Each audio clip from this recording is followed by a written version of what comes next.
bakunzi twama dusanga ijambo ry'Imana ndabaramukije amahoro ya Kristo. Kandi mu nkundire ndabifuriza umwaka mwiza w'ibihumbi 2019. Tugomba dusangire ijambo ry'umwaka dusoma mu gitabo ca kabiri cyo ku Ngoma igice ca 14 umurongo wa mbere gushika ku murongo w'indwi. Handitswe ngo nuko Abiya ahamvye abasekuruza ahambwa ku murwa wa Dawidi, maze umuhungu wiwe Asa asubira ku ngoma yiwe igihugu kimara imyaka 10 gifise impore. Asa akora ivy'Uhoraho Imana yiwe abona ko ari vyiza kandi bibereye, kuko yakuyeho ibicaniro vyubaka ibigirwamana vy'abanyamahanga, abona ibitabo vyo ku mpinga z'imisozi, amenagura amabuye bashinze, atemagura inkingi bashingiye Ashera, maze agera Abayuda ko barondera Uhoraho Imana basekuruza no kwitondera ivyagezwe vyiwe n'amabwirizwa. Kandi akura mu bisagara vyose vy'Ibuyuda ibitabo batavye n'ibishushanyo vy'izuba. Nuko ku ngoma yiwe igihugu kigira impore, kandi yubaka i Buyuda ibisagara bizitijwe inzitiro z'amabuye impore mu gihugu, kandi muri iyo myaka nta ntambara yagwanye, kuko Uhoraho yaramuhaye umutekano. Yari yarabariye Abayuda ati nimuze twubake ibi bisagara, tuvyubakire inzitiro n'iminara, dushireho inzugi mu marembo n'ibihindizo. Igihugu kiracari cacu, kuko twarondeye Uhoraho Imana yacu, twamurondeye nawe aduhaye kugira umutekano impande zose. Nuko barubaka bigenda neza. Ijambo twahawe ry'uyu mwaka wa 2019 ni ijambo rivuga ngo ni umwaka wo kubaka bikagenda neza. Mukundwa uri kurankurikira, mwebwe twama dusangira ijambo ry'igihe c'impemburo, ndavuze ngo akira umwaka wo kubaka bikagenda neza. Ndakwifurije umwaka wo kubaka bikagenda neza. Uyu mwaka wa 2019 kuki iri jambo ryo kubaka bikagenda neza? Umwami Asa arabare ngo twarondeye Uhoraho, ubu rero reka twubake. Natwe umwaka wa 2018 wari umwaka wo kwegera Imana cyane, wo kurondera Imana, wo gusenga cyane, kandi Imana yadufashije mu buryo butangaje bwo kubikora hirya no hino. Rero twinje mu mwaka wo kubaka bikagenda neza. Wewe warondeye Uhoraho, wewe wagize umwanya wo kwegera Imana mu masengesho, mu ijambo, mu kwisonzesha, mu makesha, mu buryo bundi Imana mwemu yaragiye kurongoramo. Reka rero twinje mu mwaka wo kubaka bikagenda neza. Uyu ni umwaka wo kubaka bikagenda neza. Iki ni igihe Imana iguhaye.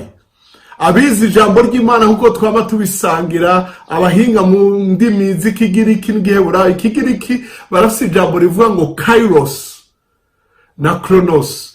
Kronos ni kujya baharura isaha imwe, isaha zibiri mu kwezi kwa mbere, ukwa kabiri, umunsi wa mbere, umunsi wa kabiri, wa gatatu gushika kwa Mungu n'ibindi nk'ivyo, amasegonda, iminota, amatierse, amasaha n'ibindi vyose biharura ibihe. Ivyo ni kronos, niho hava ijambo chronology.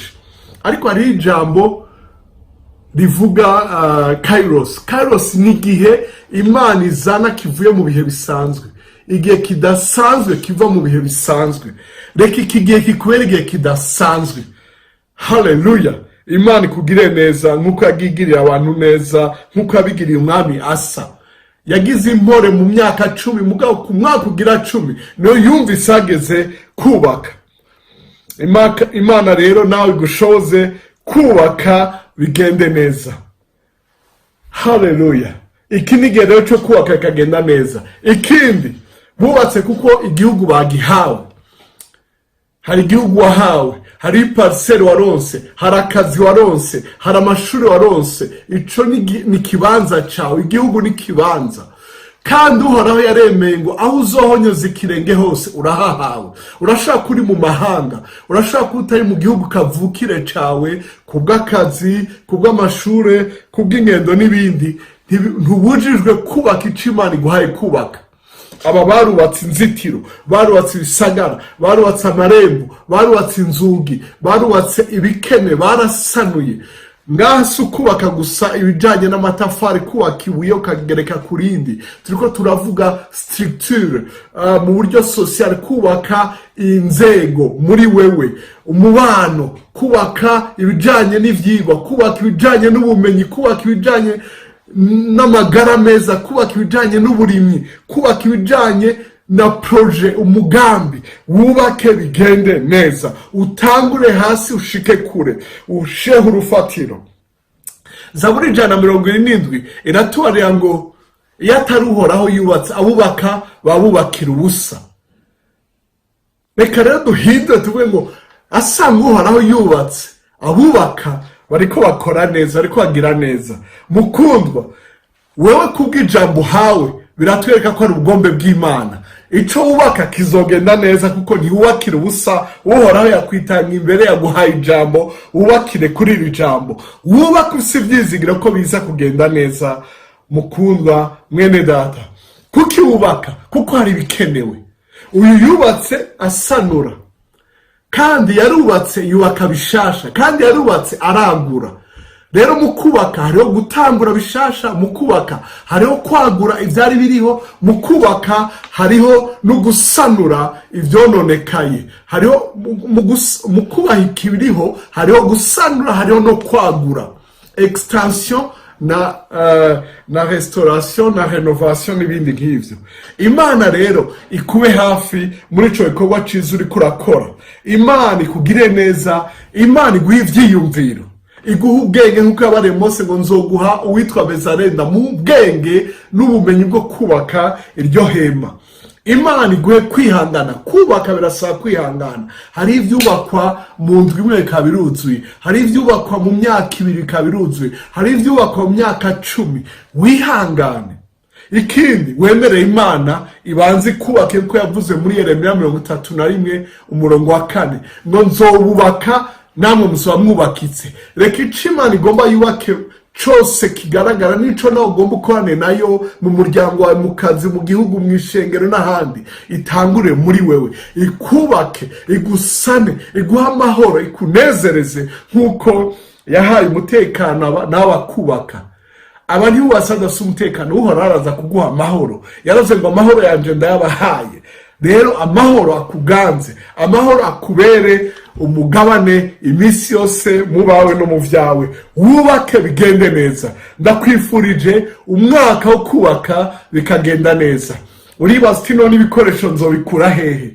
Imana yafashije abo mu gihe ca Ezira, ivyutsa umutima w'umwami yitwa Kuro, umunyamahanga, mwene wabo basambuye Ubuyuda, babasamburiye abantu b'Imana, ngo abaha ibikenewe byose, mbere atanga itegeko. Ndavuze ngo Uhoraho atanga itegeko mu mitima wakwiye kugufasha, uronke financement, ugire ivyiyumviro, umwimbu ivyo ufise ubigwize bigende neza. Uhoraho agutwenze, Uhoraho akuzanire abagufasha mu bumenyi, bagucapire, baguhe ivyiyumviro, bagukorere aho warushitse, bagukore mu ngata, babandanye, wagukigwe impande zose. Mu Bami ba kabiri igice ca 6 ngo hariho abagerageje kubaka, bagomvye kwagura aho babaye, abiga ivyo kuvugishwa bigishwa n'umuvugishwa Elisa, ngo ariko aricira ibiti, ariko aratema ishoka imijukira mu mazi, ikorokera amazi arayibura koma induru, ati yari intirano. Kumbure hari deni wafashe biranka birakwama. Uhoraho gusubiza ishoka ryawe, utakamba muwari uti ndakeneye ishoka yanje, shishikara igikorwa, ndakeneye kurihira ideni, mperaheza igikorwa natanguye. Kumbure baguhaye makenyi ntiwaheraheza, kumbure ibikoresho vyarazimvye, ayo baguhaye ntiyagikwiye urakehanirwa. Uhoraho ahagurutse bakuro, Uhoraho aguha ivyiyumviro, Uhoraho aguha inkomezi, aguha amagara meza. Wubake bigende neza. Ewe ndasubiye ndakwifurije umwaka wo kubaka bikagenda neza. Ugire ikiganza ciza nka Nehemiya, ugire ikiganza ciza nka Ezira, usanure, uve mu bitetegwa, usubize ishoka yawe, ugire ikiganza ciza, ugire amavuta, ugire faveur, ugire amahirwe, ugire ubuntu, ugire uronke impande zose. Parcelle bari batwawe isubizwe, yari yagabanijweho yongerwe, Imana ikwagurire iburyo n'ibubafu, haruguru no hepfo, uburaruko, ubumanuko, ubuseruko n'uburengero. Imana ikwagurire, Imana iguhe inkomezi. Igihe cyawe cyo kubaka niki, kandi ubandanye n'imyaka izokurikira wubake bigende neza. Muragahezagirwa n'uwabahamagaye. Murakoze kudutega yombi. Imana ibahezagire.